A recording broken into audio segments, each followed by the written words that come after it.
Assalamualaikum warahmatullahi wabarakatuh. Halo teman-teman semuanya, perkenalkan saya Rahma Safa, mahasiswa psikologi di Universitas Muhammadiyah Bandung dengan NIM 2202071145. Nah, di sini saya akan menjelaskan sedikit mengenai dasar-dasar psikologis kehidupan beragama. Nah, apa aja sih yang ada di dalam materi ini? Check it out. Nah, sebelum masuk ke inti materi, kita harus tahu dulu nih apa arti agama itu sendiri. Kata agama itu berasal dari huruf A yang artinya tidak, dan gama yang artinya kacau. Jadi agama itu sesuatu yang tidak kacau. Dan dalam bahasa Indonesia, yaitu bahasa Sanskerta, agama juga berarti adalah sebuah tradisi, aturan, atau sesuatu yang tidak kacau. Dan ini juga dapat berarti bahwa agama memberikan berbagai aturan pada manusia yang diterapkan melalui tradisi kehidupan sehari-hari. Selain dari bahasa Indonesia, ada juga arti agama dari bahasa Inggris. Nah, dari bahasa Inggris sendiri, agama itu berarti religion. Religion yaitu memiliki pengertian beraneka. Dan para ahli juga beranggapan bahwa kata religio yang digunakan itu menggambarkan sebuah keyakinan adanya kekuatan yang muncul ketika manusia menyadari adanya kekuatan yang melebihi batas dirinya, seperti perasaan senang, sedih, dan juga kecewa. Nah, setelah kita tahu apa arti dari kata agama itu sendiri, sekarang kita masuk kepada teori sifat dasar.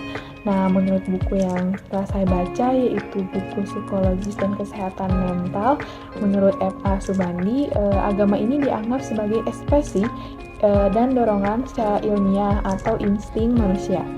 Nah, di sini juga terkandung bahwa manusia beragama didorong oleh insting beragama atau religious instinct yang ada di dalam setiap diri individu. Dan ada juga menurut teori insting, kehidupan beragama merupakan sesuatu yang bersifat fitrah dan merupakan naluri alamiah bagi manusia. Nah, naluri ini juga mempunyai sifat dasar, yaitu sifat dasar psikologis dan juga biologis. Nah, setelah kita mempelajari teori sifat dasar, ada juga nih teori kognitif, di mana agama juga pengaruh loh pada kognitif seseorang, di mana agama itu mampu memberikan jawaban-jawaban terhadap pertanyaan yang muncul berkaitan dengan masalah keterbatasan manusia. Nah, teori perkembangan kognitif Jean Piaget ini menjelaskan ada 4 komponen dari inteligensi. Pertama, ada conversation.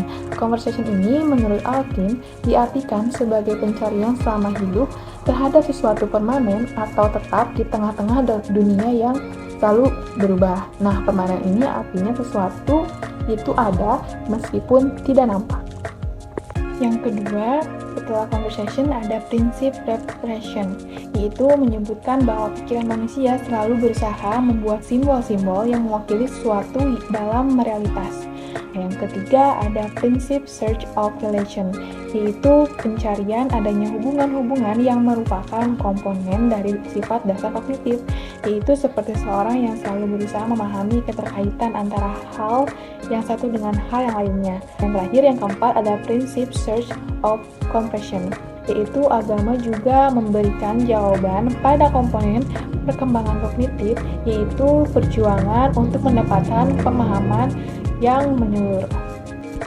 Baik, selanjutnya ada teori emosi. Teori emosi ini adalah teori yang menyoroti peran emosi dalam kehidupan beragama dan bagaimana emosi itu dapat mempengaruhi pengalaman dan praktik keagamaan. Contohnya, rasa takjub, rasa syukur, rasa takut akan Tuhan, dan dapat membangkitkan perasaan spiritual dan mempengaruhi hubungan individu dengan Tuhan.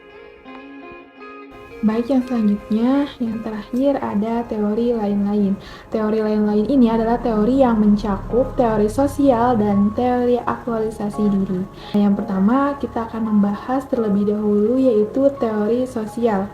Menurut teori ini, keberagamaan seseorang itu timbul karena pengaruh sosial. Contohnya, seperti seorang anak yang baru lahir, ia pastinya tidak membawa potensi agama, tetapi besar kemungkinan dia akan menjadi seorang yang religius karena proses belajar dari lingkungannya. Selanjutnya, setelah teori sosial, ada teori aktualisasi diri. Nah, teori aktualisasi diri ini berasal dari pandangan psikologi humanistik, di mana bahwa manusia itu memiliki potensi transendental yang mampu menjangkau di luar alam real atau alam nyata.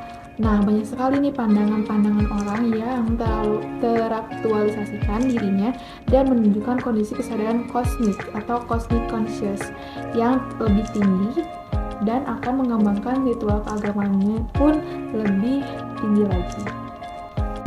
Nah teman-teman, tadi aku udah ngejelasin tentang arti agama, teori sifat dasar, teori sosial, emosi, kognitif, aktualisasi diri yang mungkin sangat bermanfaat untuk teman-teman untuk pengetahuan lebih lanjutnya juga. Dan juga saya berterima kasih atas perhatian teman-teman yang telah memperhatikan dan mendengarkan materi-materi yang telah saya sampaikan. Nah, saya sekarang pamit undur diri. Terima kasih kepada teman-teman yang telah menyaksikan. Wabillahi taufiq wal hidayah. Wassalamualaikum warahmatullahi wabarakatuh. Bye-bye teman-teman.